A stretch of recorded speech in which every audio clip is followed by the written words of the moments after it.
تو مسلمان وضو کرے اور اچھا وضو کرے، وضو کرے اور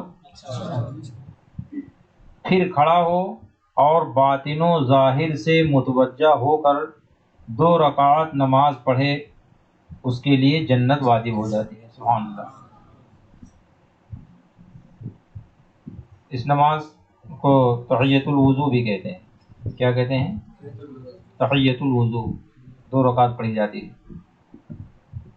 مسلم میں حضرت امیر المومنین فاروق اعظم عمر بن خطاب رضی اللہ تعالیٰ عنہ سے روایت ہے، رسول اللہ صلی اللہ تعالیٰ علیہ وسلم نے فرمایا، تم میں سے جو کوئی وضو کرے اور کامل وضو کرے پھر پڑھے اشہد ان لا الہ الا اللہ وحدہ لا شریک لہ واشہد ان محمدا عبدہ ورسولہ، تو اس کے لیے جنت کے 8 دروازے کھول دیے جاتے ہیں، جس دروازے سے چاہے داخل ہو۔ ترمذی نے حضرت عبداللہ بن عمر رضی اللہ تعالیٰ عنہما سے روایت کی کہ رسول اللہ صلی اللہ تعالیٰ علیہ وسلم نے فرمایا، جو شخص وضو پر وضو کرے اس کے لیے 10 نیکیاں لکھی جاتی ہیں۔ یعنی اگر کوئی باوضو ہو پھر اگر وہ وضو کر لے تو اللہ پاک اس کے لیے 10 نیکیاں لکھتا ہے۔ ابن خزیمہ اپنی صحیح میں روایت کرتے ہیں کہ عبداللہ بن بریدہ اپنے والد سے روایت کرتے ہیں، ایک دن صبح کو حضور اقدس صلی اللہ تعالیٰ علیہ وسلم نے حضرت بلال کو بلایا اور فرمایا، اے بلال، کس عمل کے سبب جنت میں تو مجھ سے آگے آگے جا رہا تھا؟ کون آگے آگے جا رہے تھے؟ سرکار نے فرمایا کہ بلال، کون سا اچھا کام آپ نے کیا کہ جنت میں تو مجھ سے آگے آگے جا رہا تھا؟ سرکار فرماتے کہ میں رات جنت میں گیا تو تیرے پاؤں کی آہٹ اپنے آگے پائی۔ سبحان اللہ، پاؤں کی آہٹ پائی تھی۔ کیا پائی تھی؟ تو پاؤں کی آہٹ پائی تو سبحان اللہ، سرکار پہچان گئی کہ ابو بلال کے پاؤں کیا، یہ حضرت بلال کے پاؤں کی آہٹ ہے۔ اب سوچیں کہ نہیں کتنا عظیم علم اللہ پاک نے عطا فرمایا تھا کہ پاؤں کو آہٹ کو سن کر کے سرکار جانتے تھے کہ کس کے پاؤں کی آہٹ ہے۔ سبحان اللہ۔ تو یہ سرکار کے غیب پہ دلالت کرتا ہے کہ نہیں کرتا ہے؟ سرکار کے علم غیب پر دلالت کرتا ہے۔ یہ حدیث شریف بھی اس بات پہ دلیل ہے کہ اللہ تعالیٰ نے اپنے محبوب کو غیب کا علم عطا فرمایا۔ حضرت بلال نے عرض کی، یا رسول اللہ، میں جب اذان کہتا اس کے بعد 2 رکعت نماز پڑھ لیتا، اور میرا جب کبھی وضو ٹوٹتا وضو کر لیا کرتا ہوں۔ حضور نے فرمایا اسی سبب سے۔ سبحان اللہ، یعنی جب وضو آپ کا ٹوٹتا وضو کر لیتے ہیں تو اس سبب سے اللہ پاک نے آپ کو جنت عطا فرمایا۔ ترمذی و ابن ماجہ سعید بن زید رضی اللہ تعالیٰ عنہ سے راوی فرمایا کہ جس نے بسم اللہ نہ پڑھی اس کا وضو نہیں، جس نے بغیر بسم اللہ شریف پڑھے ہوئے وضو کر لی تو فرماتے اس کا وضو نہیں ہے، یعنی وضو کامل نہیں، وضو کامل نہیں۔ تو وضو کامل نہیں تو کیا مطلب ہوگا؟ وضو ناقص ہوگا، وضو کیا ہوگا؟ اور جب ہم وضو کریں پھر بھی ہم وضو کامل نہ کریں تو کیا مطلب اس کا ہے؟ ہر انسان کو، ہر مسلمان کو وضو کامل کرنا چاہیے۔ کیا کرنا چاہیے؟ اور وضو کامل بغیر سنت مصطفیٰ کے نہیں ہو سکتا۔ سنت مصطفیٰ کو چھوڑیں گے تو آپ کا وضو کیا ہوگا؟ ناقص ہوگا، کامل نہیں ہو سکتا ہے۔ حضرت عبداللہ بن مسعود رضی اللہ تعالی عنہ سے راوی کہ حضور اقدس صلی اللہ علیہ وسلم نے فرمایا کہ جس نے بسم اللہ کہہ کر وضو کیا سر سے پاؤں تک اس کا سارا بدن پاک ہو گیا۔ سبحان اللہ۔ اور جس نے بغیر بسم اللہ وضو کیا اس کا اتنا ہی بدن پاک ہوگا جتنے پر پانی گزرا ہے۔ تو فرق ہوگا کہ نہیں ہوگا؟ اگر انسان مسلمان بسم اللہ الرحمن الرحیم پڑھ کر بسم اللہ العلی العظیم والحمد للہ علی دین الاسلام اگر پڑھ کر کے وضو کرتا ہے تو اللہ پاک اس کے پورے بدن کو پاک فرما دیتا ہے۔ کرتا ہے وضو مگر اللہ پاک اس کے سارے بدن کو پاک فرما دیتا ہے۔ اس لیے جو دعا پڑھی جاتی ہے بسم اللہ العلی العظیم والحمد للہ علی دین الاسلام، اس کو آپ حضرات پڑھ لیا کریں۔ امام بخاری اور امام مسلم رضی اللہ تعالیٰ عنہما حضرت ابو